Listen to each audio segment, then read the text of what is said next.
Hello, everybody. Welcome back to ELF Live Monday morning recap show. I am here with who is becoming a consistent co-host on the program, the man, Matt Bressington. What's up, Matt? Hello again. Hello again. This week has been another one. It's been hard to digest, but I'm feeling good. Yeah, that's a good way of putting it. Everybody in the chat, what is going on? We see Doris, Marcus, Nifty Dude. Welcome. You guys are the early ones here. So we got a fun show for you. Here's on the docket, okay? We're going to go through our games. We're going to talk about our games, the good, the bad, the ugly of each game. Then we're going to look at the standings, some surprises right there, I would say for sure.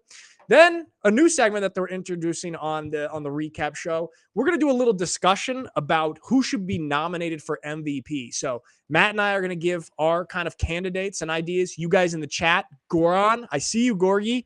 Give your candidates as well. And then what we're going to do is we're going to give these candidates to the league, and then they will be voted on. And so you guys can have some insight there. And then we're going to look at the top 10 plays. That is what we've got on the docket for today. So, Matt, should we just jump on into what we had this past week 5 of the ELF? Let's go for it, man. Some exciting games once again. We had some exciting ones. And we had some not so exciting ones. Yeah, there were some that stood out a lot more than others, that's for sure. And we'll talk a little more about the exciting ones. But starting off, a Central Conference matchup that actually ended up being kind of exciting. You know, two teams that aren't necessarily considered top teams, the Milano Seaman and the Barcelona Dragons, fighting for wins here. This was a bit of an interesting one. Matt, let's hear your expertise on this matchup. Yeah, I mean, Zach Bronkenhurst is actually looking more improved. We saw the Milano Seaman scoring points. This is not something we've seen in the past 4 weeks. So to see it now is a revelation. You know, feel like I'm seeing something beyond the other world. But Zach Bronkenhurst, 14 for 24, looked a lot more poised, looked a lot more confident behind the offensive line. He went for 2 touchdowns. Orford went for 97 yards on the ground and another rushing touchdown. He just looked like he was putting it together a lot more. We see this deep bomb over to Flores Calderon, who's now again finally getting more touches. He wasn't getting enough in the early years, and he's finally getting more into it, which we'd love to see. The run game was on. Obviously, the big one coming in was Jock Crawford coming back to the league to add to his historic numbers. And he got himself 66 more yards, and he got that long receiving touchdown as well. Like, he looks nice. Like, I was a little bit skeptical. Look nice, bro. Yeah, I was a little bit skeptical as another running back, but actually I'm proud that they're using more as a receiver, not just as a back. You know what I mean? Matt, not just another running back, but and again, we don't want to be ages here, but a 36-year-old running back. But he did come in and do some magic. Yeah, I mean, you can't teach the old dog new tricks, but the tricks he's got are pretty damn good. So they need to teach him some new ones. Defensively, you know, we've talked about Milan having a good defense. That fumble recovery, again, Zach Blair forcing a fumble out. He's such a phenomenal linebacker. He was imperative.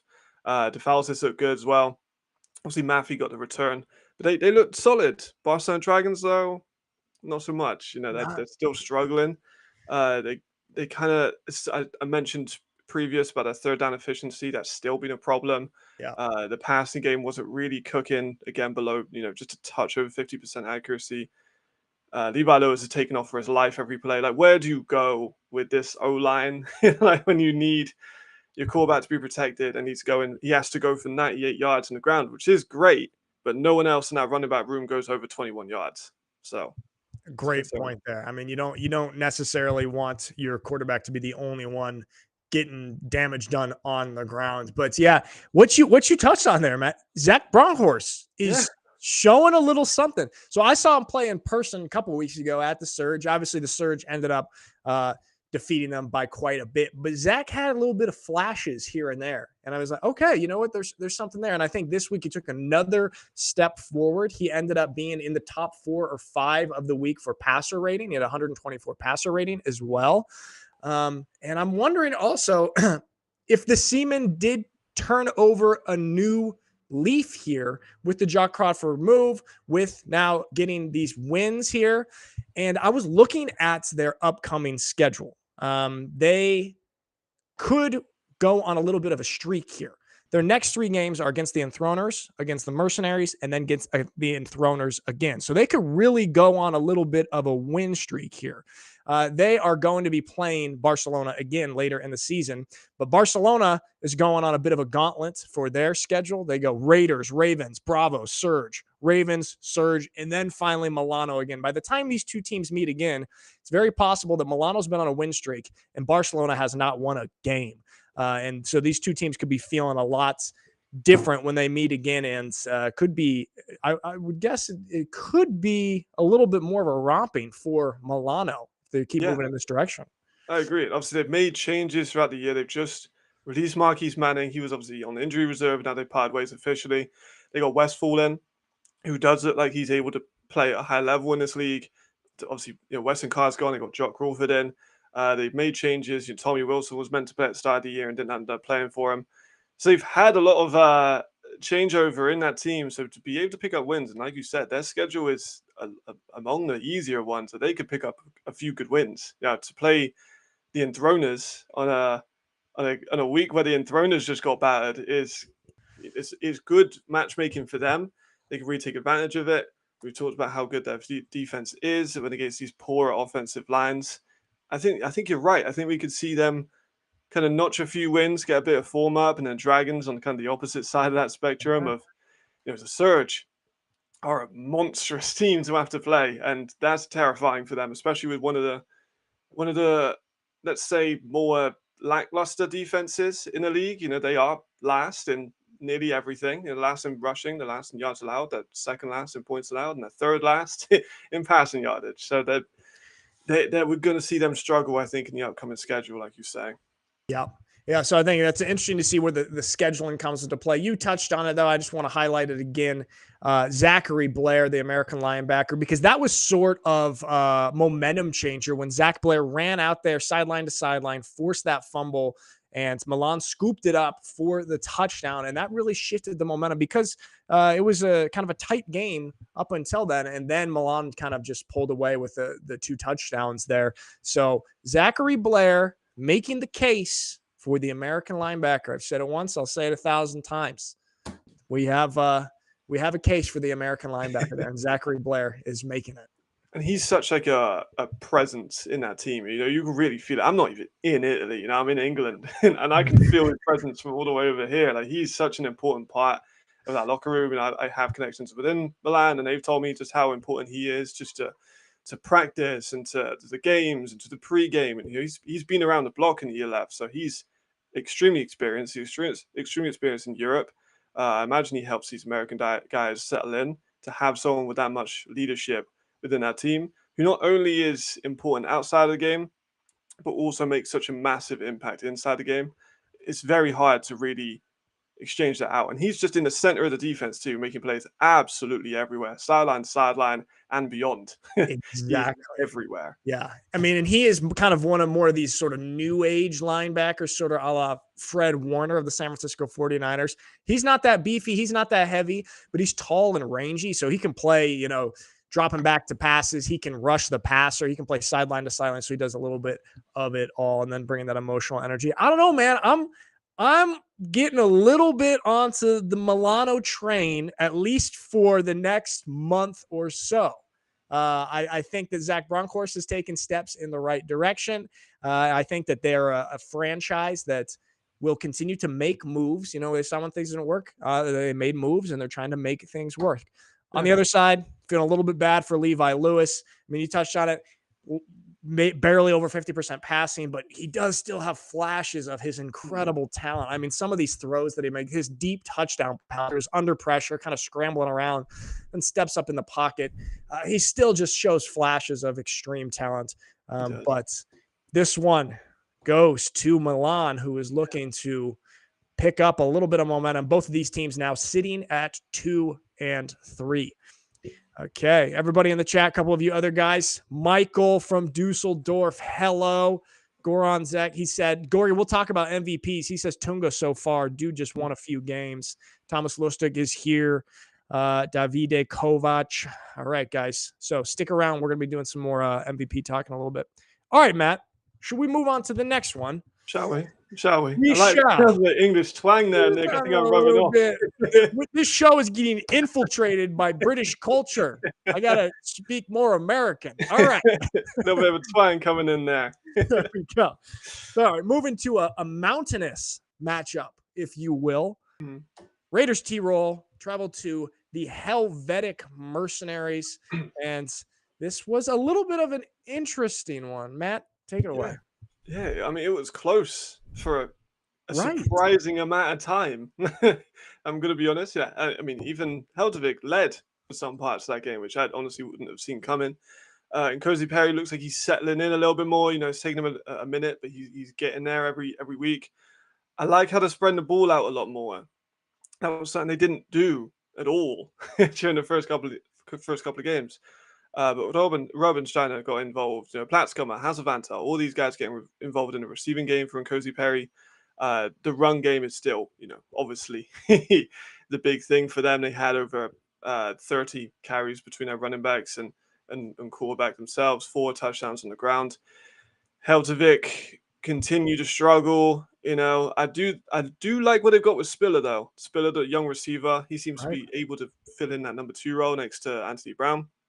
But still, it's the same thing we keep mentioning. It's the offensive line. It's getting Carlton Aiken the time to throw the ball. It's the run game. Carlton Aiken had 60 yards on the run, right? Next under him, 7. That's just a brutal stat, man. That's a brutal stat. It is.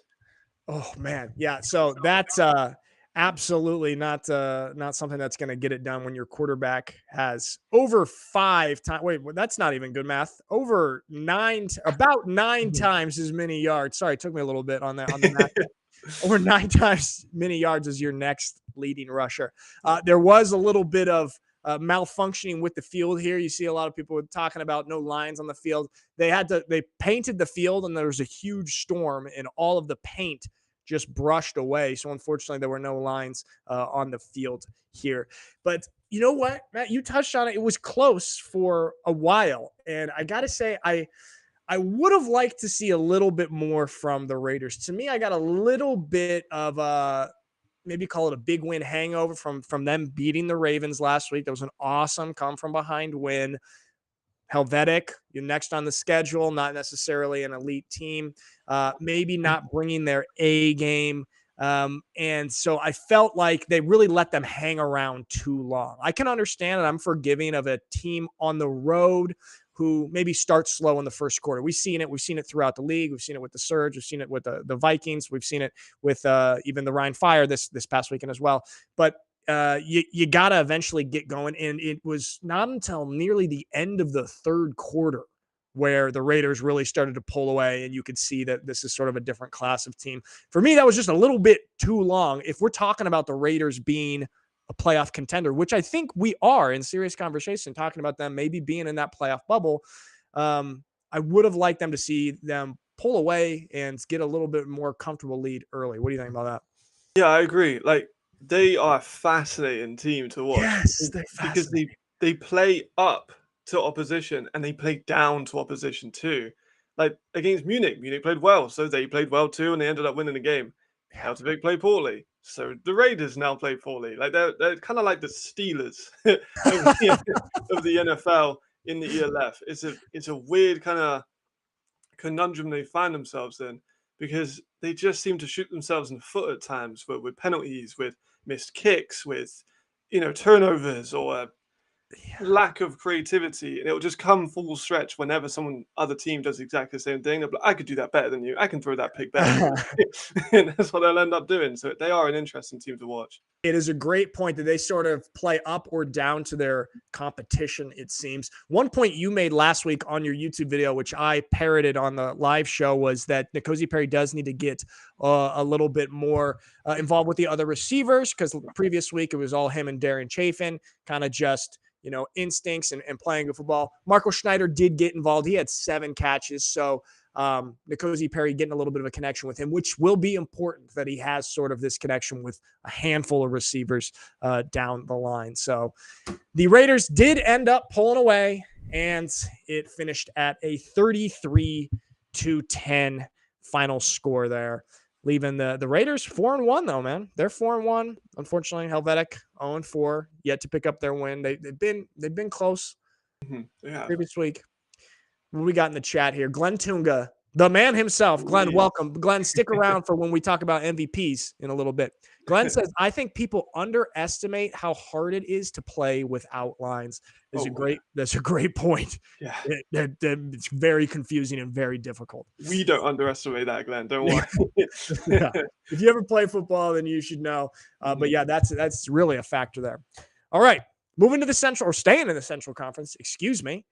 Moving to a game in Nuremberg, Max Morlock Stadion in Nuremberg, Germany. The Stuttgart Surge versus the Munich Ravens, a rematch of the opening game of the year, the South German Derby, as they're calling. I was on the sideline for this game. These two teams, this is a tense rivalry. It is chippy. It is aggressive. I'll talk a little bit more about my thoughts. But first, Matt, let me hear what you think. Here we are. Okay, so history repeated itself. It was a very similar game to what we saw last week. Last time they played against each other, with the Surge just clearly being the better team in pretty much every single way. We talked about Munich being quite disappointing, but Surge, number one rushing yards defense. Like, they've been incredible. Malumbo, the defensive tackle, deserves so much more credit that he's not getting, the former Colorado defensive lineman.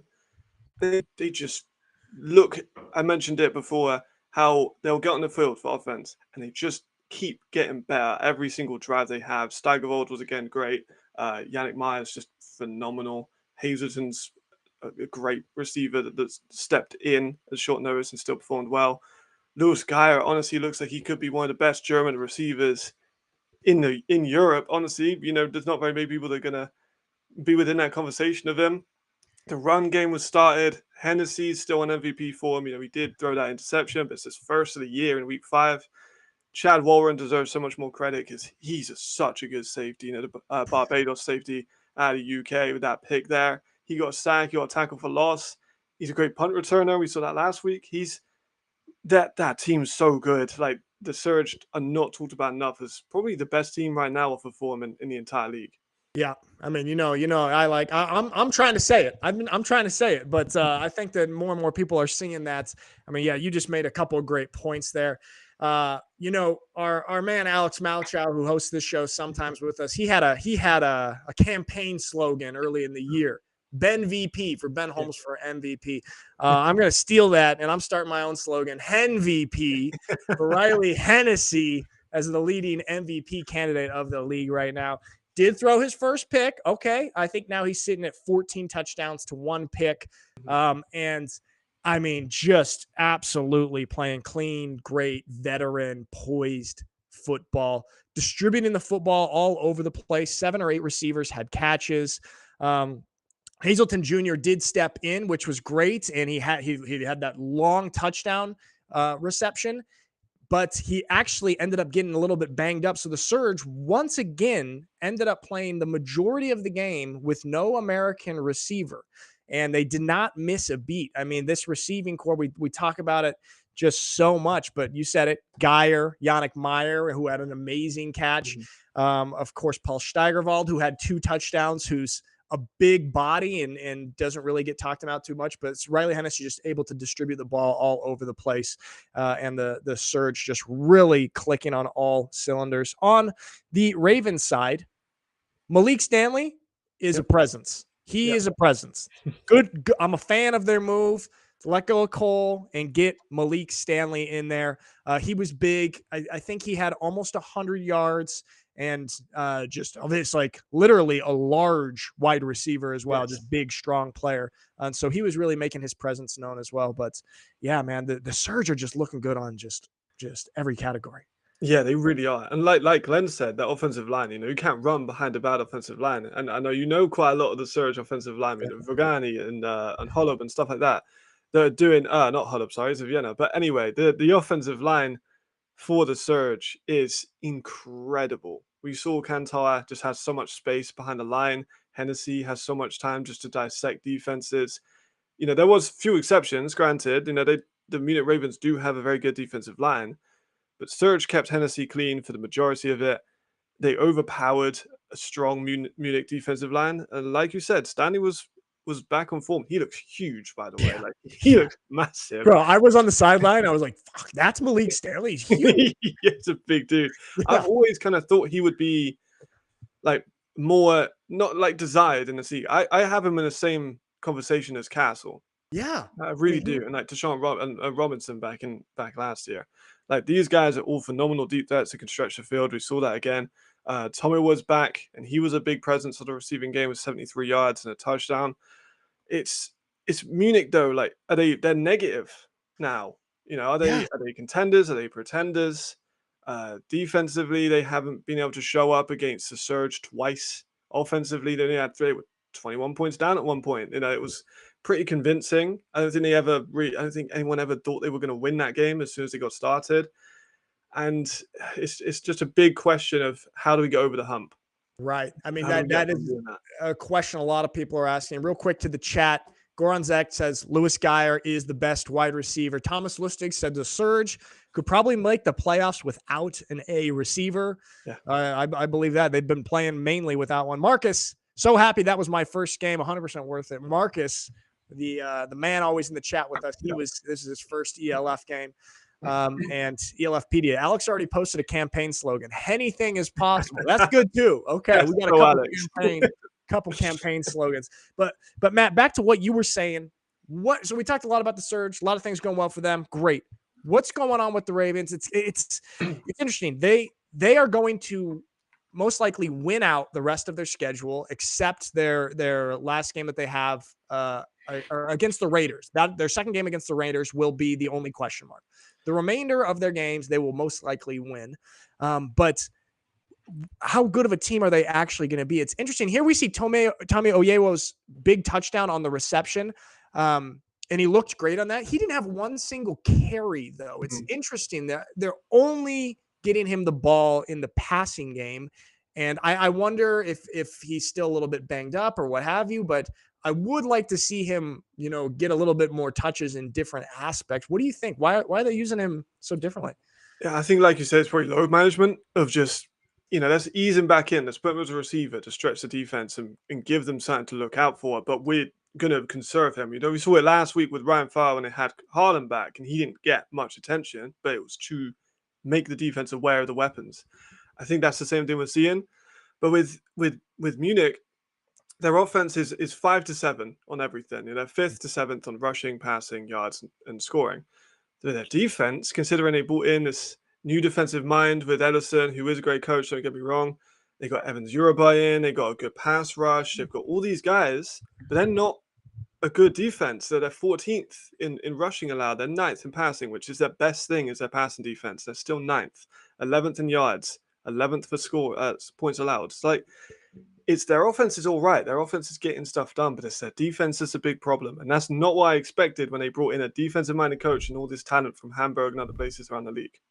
That is a great point. I think that's probably a big surprise for quite a few people in and around the league. And then here we see the final score. I mean, they let up 38 points to the Surge there.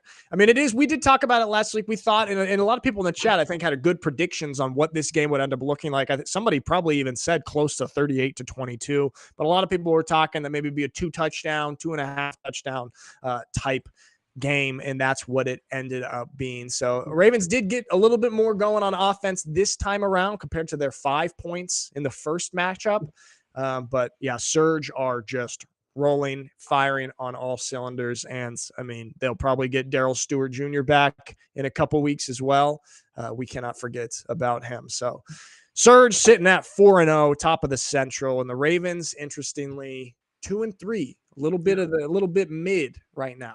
Yeah, nicely done. Yeah, they kind of are. And I said 38-17, so I wasn't too far off. Yeah, see, you were only 5 points off. I mean, very, very much expected right there. All right, but that still was a very fun and exciting game at that big stadium. Over 10,000 people there. Great environment. Great show for the league. The next game, Eastern Conference, a little bit less exciting. Vienna Vikings 4-0 facing the Prague Lions 0-4.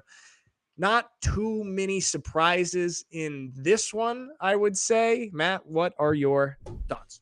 Yeah, I mean, like you said, I think we all kind of thought, yeah, this is a bit more of a write-off. Epler though looked good. The run game was going again. They were averaging nearly 8 yards per play. Like the offense for Vienna Vikings is one of the best in the league. You know, they're the number one passing, the number one yards. They're also playing an easier schedule, so you got to take that into consideration. But Reese Horn, oh my goodness. And like he saw the receiver record got nearly matched last week. I think he got his feelings hurt and wanted to get back into that conversation. His career day, his best receiving game in ELF history for him. 237 yards, 3 touchdowns. We saw it there. 3 broken tackles on that one play. He was phenomenal. That Vikings defense has been locking people up all season. They only allowed 3 points. It's just such a dangerous team, and they haven't even got their starting quarterback in. You know, their first choice guy, and they're tearing teams apart. Yeah, that's the thing, man. I mean, the fact that they do not have Ben Holmes, and they're still looking like an elite team. Sheldon Epler, you said, I mean, very, very solid, 413 yards, 4 touchdowns. But yeah, Reese Horn was really the story. Man just went crazy with his stats. Interestingly, though, in the solo show last week, I talked about how I thought Vienna would just absolutely go crazy having a bunch of sacks. The previous week against Berlin, I think they had 10 sacks as a defense. Prague Lions offensive line, not necessarily considered very good. So I said on the show, I think the Vienna Vikings will have a big day in the backfield, a lot of sacks. Ended up only having 1 sack. That's kind of surprising. It just goes to show you that, you know, no matter how much analysis we do and everything that we don't know what we're talking about here. That's what I thought too. Yeah. What do you think about that, man? I thought the same thing. I literally thought they're going to rush the line. They'll get, you know, they got Lalo, who's one of the best splits and nickels in the league. They've got this great defensive line. They've got like 3 sacks against someone else, 5 sacks just individuals as against other teams. I thought exactly the same thing. A mentor of mine in the league said, you know, scouting and analysis is praying you're right, and then just being like, kind of put it under the rug when you're wrong. Yep, I feel like this is one of those instances. Yeah, there we go. Hey, but you know what? I'm gonna pull it out and bring it to the limelight when I'm wrong there as well, because that one was not good. Although, you know, you would have thought. But then, you know, on the Prague side of things, aside from not giving up too many sacks, just not a great one for them. What, No. Matt? What can Prague do? I mean, I say this with a grain of salt. That defense has some pieces. You know, Bokorovic is a very, very good safety for that team. He creates turnovers, as does Jan Chris. But when they're getting put in these kind of difficult positions where they're on the field a bunch of times, they're going to get tired. They're going to get fatigued. We saw that with teams across the league against these better offenses. The run game wasn't started. You know, it wasn't really ever going too much. You know, Zuleka got a couple, but Tyrese Johnson-Fisher only had 3 carries. He went for negative yardage. So, you know, not really sure why they have him only getting 3 balls. And it was just kind of, you know, they won 1 for 12. We kind of thought they would struggle. 1 for 12 on third down. So they allowed nearly over 500 yards and didn't get 200. They averaged 3 yards per play. It's just, you know, it's a tough one. I'm not sure where you go for Prague. You know, they need more talent. They need more explosiveness. They do have some explosive plays, but then they just kind of get one and then go, done the expo. I got a 20-yard gain. I don't need to try anymore. You know, I've done that 20-yard gain, and then they kind of take their foot off the gas. That is a great way to put it. You know, for me, I just feel a little bit like you said, meh. So that was a bit of a blowout. Vienna Vikings, no surprise there, dominated in that Eastern Conference matchup, 42-3. All right, there we go in the chat. That German J9, is this the man, J9 himself? There we go. So that, yeah, Eastern Conference, no surprise there. Moving on to another Eastern Conference matchup, also not too thrilling, but a much needed game, I think, for the Panthers. So it was the Wrocław Panthers who came into this game at 1-3 at the Enthroners, Fehervar. Matt, talk to me about this one. Yeah, I mean, you're right. Absolutely needed. They needed a win. Otherwise, I mean, if they lost the Enthroners, it would have been absolute limbs. To use the British terminology for crowds. That's good. But Zozo finally got, you know, David, you know, I call him Zozo just because of my pronunciation. But he finally got that big touchdown of his. You know, he was he's finally getting the carries. He went all this time without a touchdown. Yeah, that's crazy. I mean, he had yards, but just no touchdown. Exactly. And he got 132 and 1 today. Same thing, though, with Adams. We talked about it last time. He's not getting the running back carries, which is extremely interesting. He's a lot more on the receiving game. Right. Cole, finally, I've talked about Matt Cole the whole offseason. He was my guy, and he finally made that amazing Moss catch over the top with Uri with his helmet on sideways. Yep. Makes that throw over the middle. That was ahead of Katzpa. I made that video about him, and he's now breaking into the rotation quite heavily above other receivers in that receiving core, which I'm happy about because I think he is extremely talented. The defense locked up. The Enthroners, though, like we talked about it before, 56 attempts for Jack Mangle. But my question for them is, where do you go from here? They're obviously not a contender. They don't have the homegrown talent of Germany or in Austria. Because Mangle's a young quarterback, do you settle with Mangle for a few years, try and build around him, try and get some homegrown talent around? Do you try and just throw different Americans to the fire every year? Like we kind of saw what they did last year. They had different rotation of Americans and no one could really do anything because they only get 1 week and then they're gone. Yep. So that's just a big question. I don't have the answers for you on what they do. But I think the people within that organization need to look internally. Do they focus on youth? Do they try and get a youth team really cooking in the domestic league to try and make more homegrown talent? Because surprisingly, here's a fact for you. A lot of the best Enthroners and Hungarian talent is in Austria. Interesting. Because of the academies over there. You've got Fedor Chepazayov, an amazing deep threat receiver. Austrian, Hungarian, would count as an Austrian homegrown. He's incredible. He's in Vienna at the moment in their youth program. And then there's just so many players that they're missing out on because they don't have the youth facilities. And I think that's what they got to focus on. Yeah, I mean, that's a great point right there. Marcus in the chat says the Enthroners need to improve if I'm ever going to get my wife interested in the league. We need the Enthroners for Marcus to get his wife interested in the league. Yeah, I mean, it's a little bit of woes there on the Enthroner side. Nathaniel Robitaille, though, hey, 2 touchdowns, almost 100 yards, 10 or 11 catches, I think. So he's still looking great, top form. It's interesting. I wonder how Roby would be if he was playing on a contender this year. Would he be, top 3 receiver? I don't know. I feel like talent wise, he has that, but just not really enough around him there with the Enthroners. And then it was nice to see, Devin Burrell, he got that pick 6. Yes, great to see the ball in his hands. You talked about this a lot, about how they're like just not getting Devin Burrell involved enough or in the ways that we like it to showcase the talent that we know he has. So he took it upon himself to get that pick 6. And we saw a little bit of that crazy, change of field, going all the way across the field and return of that thing. We see how deadly he is with the ball. I would love to see him get more touches, man. Yeah, I think could he be the argument for like the most dangerous player league-wise with the ball in his hands? Oh, yeah. Even with offensive players, like he might be that guy. Like, yeah. I'm surprised. Honestly, I'm kind of surprised I haven't tried to use him on offense a little bit, to be completely honest. I thought that in the offseason. I was like, man, throw him a couple screens. Like, get him just a little bubble or tunnel screens. That just like 3-4 games. Just put him in there. So, I don't know. Panthers, if you were looking for expertise from us, we advise this. Okay? But there we go. That one ends up being a good romping win for the Panthers, ending at 44. Was it right? 44-6, I believe, is the final score. 44-12. Sorry, I forgot they did score that. Oh, yeah, they did score at the end. Right at the end, yeah. There we go, 44-12.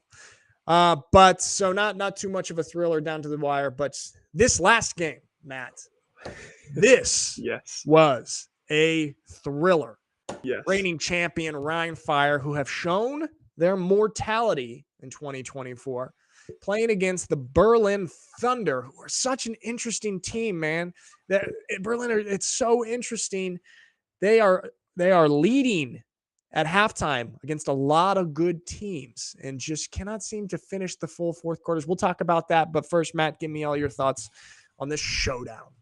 I mean, I'll start with Ryan Fire, but yeah, I've got a lot of things to talk about in this game because, oh my goodness, Glenn, MVP favorite for me at the moment, honestly, and 175 for him on the ground again, 3 touchdowns. That insane hurdle. I put my reaction online about.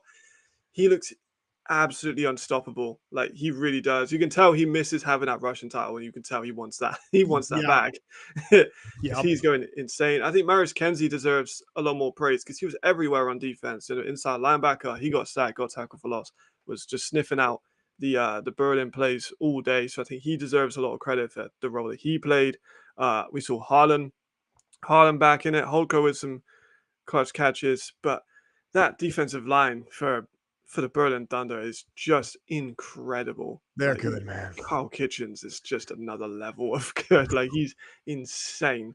Like Jadrian played fine, but then when you get in those tips at the line, because they got 3 or 4 deflections just off the line. You know, we saw Ludwig Myron got his pick with the deflections. We Right. saw Kitchens get the forced fumble. The offensive line for the Ryan Fire has been kind of lackluster in pass protection. I made a note of it in the pregame that I think they're going to send a lot of pressure at the offensive line. That does seem to be the way that they planned it.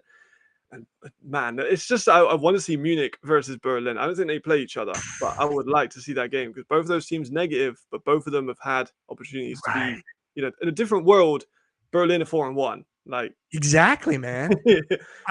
That's a great. I would love to see that matchup. That would have been a great interconference matchup. Unfortunately, Munich has Prague as their interconference opponent, but them versus Berlin would be great. Yeah, I mean, you said a lot of it, man. A little bit earlier there, we talked, of course, about Glenn and that he is an MVP candidate for this week. Glenn VP, if you will. Sorry, we're just real a lot of the VP can't Nice, stop, nice. but.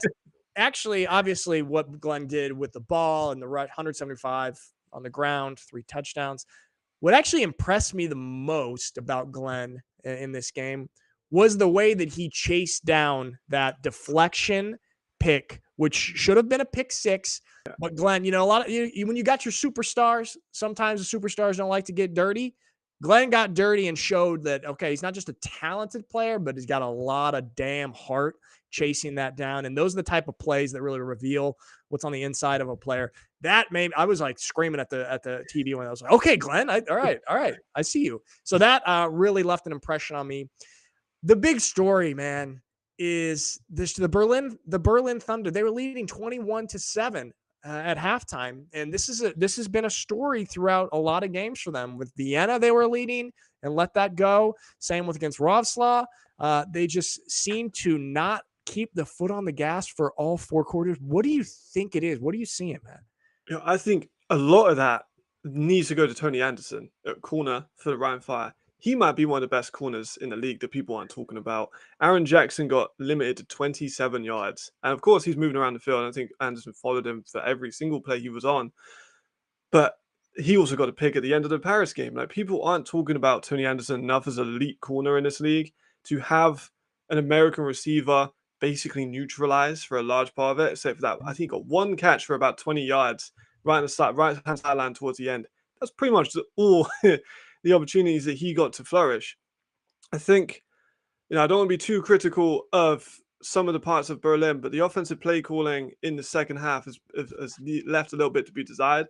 That 4th down conversion towards the end with those tush buffs, I don't think they got those 4th down conversions. I'll be honest. Like, I was watching a stream and you know, they did a review. They said that, you know, didn't get it. I was like, cool. Started talking to the stream and then look back and they've got the ball and I'm like, what? Like, how the hell did that happen? But I think that the run game was a little bit better, but still getting started. Sullivan had a lot of flashes, but in the second half was a complete contradiction to the first half. It's really interesting how that happened, but I have to maybe do a bit more of a deep dive into what's going on in the second half of Berlin. But it's so weird like how good they were in the first half. It's just the story week by week. And I mean, I think even during, I saw on Twitter or X, like during this game when it was halftime 21-7, you'd think people would be talking about, oh man, the Thunder are about to beat the Fire. The sentiment that I saw on my timeline was watch the Thunder fumble this and let the Fire back in the game. And that's kind of what has been led to be expected. Another interesting point was the missed field goal by Eberle. And he actually took to Twitter as well and said that sort of the cat's out of the bag. I've been fighting a foot injury. I think now he's going to take some time off. He's kind of been battling through that. not something that you want to have as a kicker, a foot injury. But they did have a chance there. But yeah, man, I don't know what it is. To me, it's got to be there's some sort of cultural or attitude or mentality issue here where the team is not able to stay on top or stay totally locked in or keep the foot on the gas for all 4 quarters. And I don't know if there's certain individuals that need to step up and be sort of that heart and inspiration and motivation for the team and not allow the momentum to dip. I'm not sure if that's it. But it's disappointing for Berlin. I'm sure they're incredibly disappointed because they show that they have this potential. They can jump on very, very good teams, but to be unable to finish, something's got to change there, man. Yeah. I mean, I think last week, death taxes, do not bet against the Rhine Fire. Yeah. That still comes in. They've not led in the first 3 quarters of the last 2 games. They only led in the 4th quarter in both of those. Like, they chip away with points. They just keep moving. They just don't stop, and they just get these touchdowns. They get these field goals. They chip away, and they get wins. Matt, right here, Glenn in the chat. Thank you, Glenn. This is great insight. Coach Tom Tsula asked at halftime the simple question, who are we? And that is exactly what, we saw this, and this is very clear now that we see this, that the Rhine Fire kind of took that to heart and really said, who are we? And they came out in the second half and had the comeback. Berlin needs to ask themselves that same question. Who are we? Who is Berlin? Because the Rhine Fire really stepped up to that. Glenn, thanks for that insight. That's awesome to hear. I mean, and we saw the change it out to that. And that adds to the fact they got a pick on that first play. Like the first play out of half, they get a pick.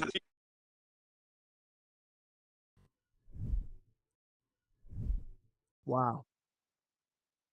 That's fascinating, and it showed up there on the field, and the Rhine Fire come back, defeating the Berlin Thunder 27-24. Really, really good game, and Glenn Tunga showing why he is one of the stars of this league. So, guys, that is the slate of games that we had this weekend. Some great ones, some decent ones, some not so exciting ones, but that's just the nature of the beast. We can't be greedy. The previous week, we had 7 phenomenal games out of 8, okay?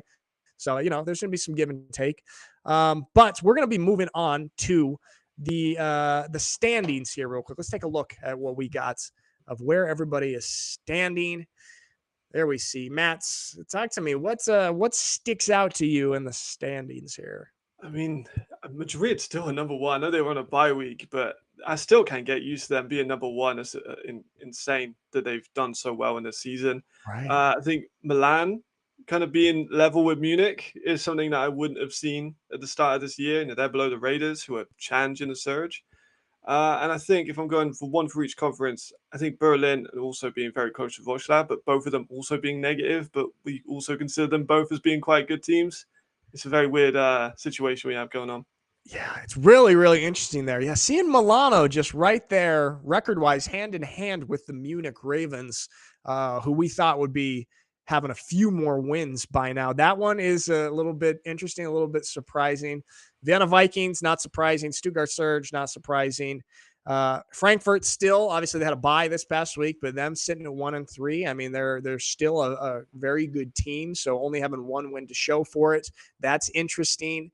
Also in the West, we see Hamburg with 2 wins and Cologne with just 1, but I think Cologne would defeat Hamburg in a head-to-head matchup. I'm looking forward to that. I think I feel better about Cologne than I do Hamburg. Sorry, Maxi. I know that's your squad. But yeah, I think those are some of the points that stick out to me in the standings. So we are going to enter into a new little segment here in chat. You guys feel free to participate. Glenn, if you're still in here, you can kind of nominate yourself if you want, if you are so inclined. We're going to talk a little bit about the candidates for MVP. So we're going to just make maybe a little bit of a case for who we think should be nominated. There will still just be 2 nominees at the end of the day that will go on the ELF Instagram, and then we can all vote. But maybe we have a little bit of a say here in this conversation of who does get nominated. So, Matt, maybe we each have a couple. You want to kind of go back and forth and see who we're putting up. Chat, if you guys got somebody, chime in as well. Matt, who do you got? Who do you think? Right, well, first of all, I got to rep my British. Secondly, I got to rep my DBs. And, he's Bayesian first, British second. But Chad Walrond, that guy, that big play interception, he got a sack, he got a tackle for loss. He played lights out the entirety of that game. I think that he's one of the big reasons they won that. He's already got more interceptions with Stuttgart than he did in his career with the Cologne. That says a lot about how good he's being used in this system. He's a phenomenal athlete. He's so fast. He's so quick. He's sideline to sideline, and people think of him as a lot more of like a speedy safety because he is so quick. But he can come down the box and make damage. And we saw the sack. We saw the sack for loss. Like, he's incredible. He would be my first person I would like to nominate. I love that. I love giving some defense some love. He is such a baller, man. We were talking before the show because I was on the sideline with the Surge, and he's just obviously an absolutely phenomenal playmaker, but he also just has a presence, an emotional presence that helps set the tone on that defense, does just a little bit of everything. Obviously, the great pick of Chad Jeffries coming across the field there, also getting in the backfield with the sack TFL. Return man as well. So I love that. I love giving a little bit of props to the defensive side of the ball. My first one, Marcus, I'm with you right there, man. I'll nominate Mr. Tunga if he's too humble to do it for himself. I mean, Glenn has got to be up there for this week. 175 yards with 3 touchdowns. And really, I mean, when it comes down to it, won the game, put the team on his back once again and won that game. Passing game still not really going for the Fire like they're hopefully capable of and maybe will click on later in the year, but to still be able to rely on the run game, to rely on Glenn Tunga. When, some people would probably give Reese Horn the top nomination because he did have a crazy statistical day, but I think we have to take into account who you're playing against and what the competition level of that game is. And Glenn having another big game in a tight come from behind win against a very good, albeit unable to finish, Berlin team. That's why I got to put our man Glenn Tunga up there. Very fair. I mean, you can't be mad at it, can you? Really? Can't be mad at it. Another Brit. Losing in this one.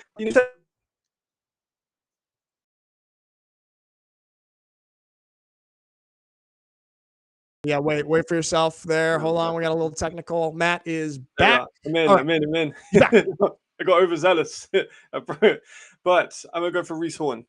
I know you said about the competition. I think that's an absolutely valid point. But 237 yards is 237 yards. Doesn't matter if you do it against the Prague Lions or you do it against the Ryan Fire. Like, that's still a lot of yardage, 3 touchdowns.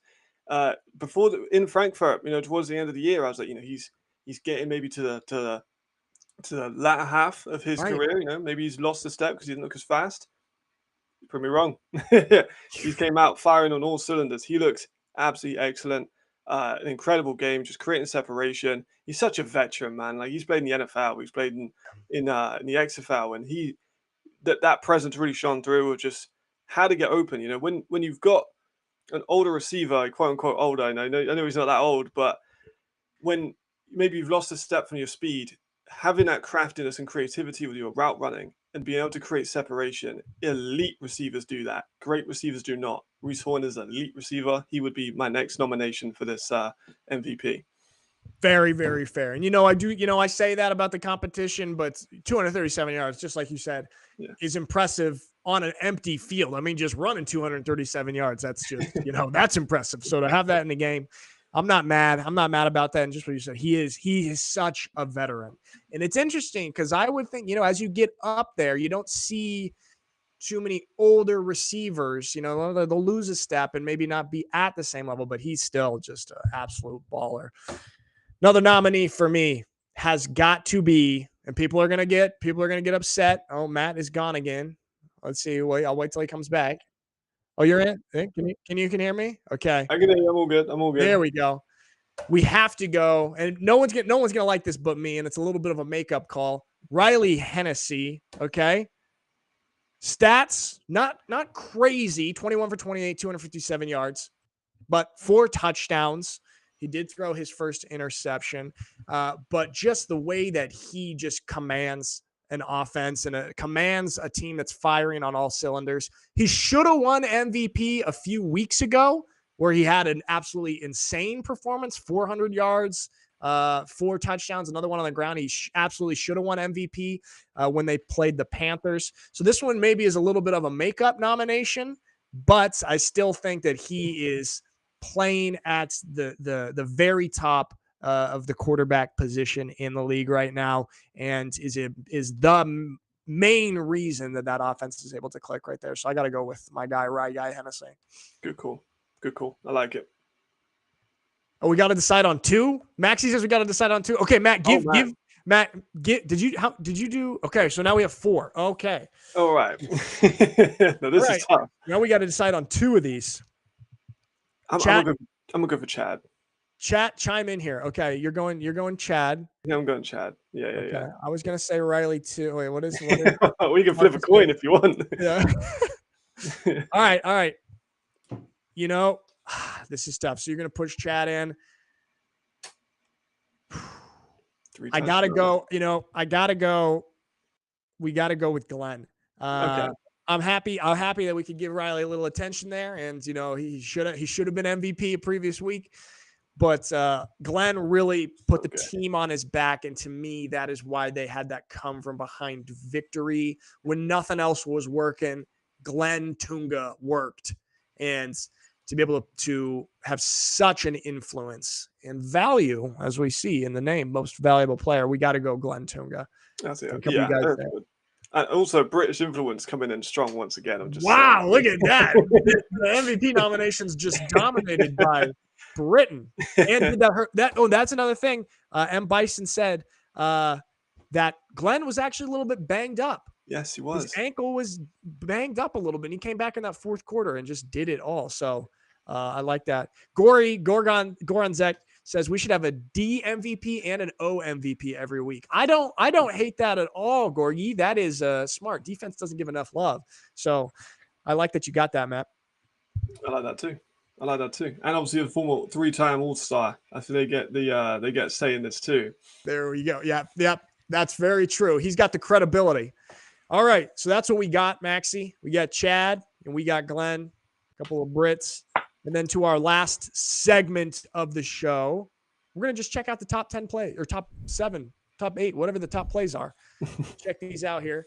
Oh, first one here. Speaking of my nomination, Riley Hennessy on just the deep ball to Hamilton Jr. Just beautiful, right on a dime, right in stride. Riley just looking so comfortable in the pocket there. And this was the big first strike. Yeah, that was off a turnover too. This was right off Chad's pick. Yeah, it was. Yeah. It was. Okay. They got Flores Calderon, I'm pretty sure, in this one. Going deep, busted coverage. There's Bronkenhurst covered, as we said, doing super well.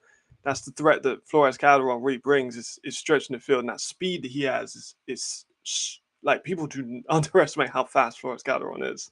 Yeah, man. I mean, you've been saying he's got to get more involved there. And there we see just the ability for the deep strike. Our guy, Bronkhorst, too. Nice ball. Nice ball, well. Bronkhorst. Real well. That was on a dime. Can't complain. Perfect pass. Absolutely on a dime. Okay, so we starting off with 2 deep balls. Let's see what and he hit the gritty too, of course. Easy receivers. Oh, here we go. Brzozowski, I believe. Yep. Kind of gliding through the defense here. Amazing footwork. Hop, skip, and a jump.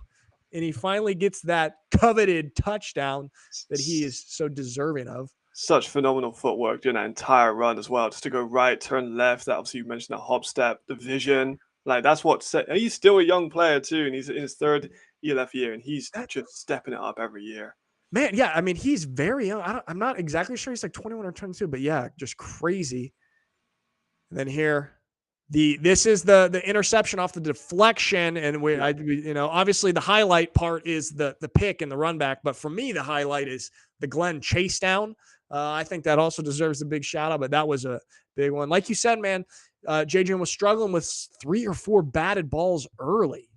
Yeah, Myron's such a good linebacker because he's basically a defensive back because he's 5'10", 5'11", 6 foot, maybe 210. So he plays a lot as a linebacker, but he's also can fit in with that speed at DB. Oh, and here I think we got Ken Hike Jr. on the punt return. Good to get a little bit of love for Helvetic.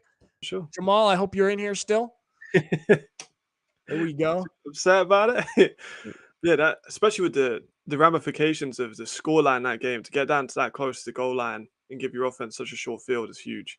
Yeah, absolutely, man. I mean, that would just got them set up there, and he just shows his explosiveness, and he is really a bright star for that Helvetic team. I mean, He's one of my favorite corners in the entire league. Yeah, he's great, man. He's great, and we don't talk about him enough because he's not on one of the top teams, but really just one of the premier talents in the league. Here, your boy Reese Horn, I believe, on the deep ball.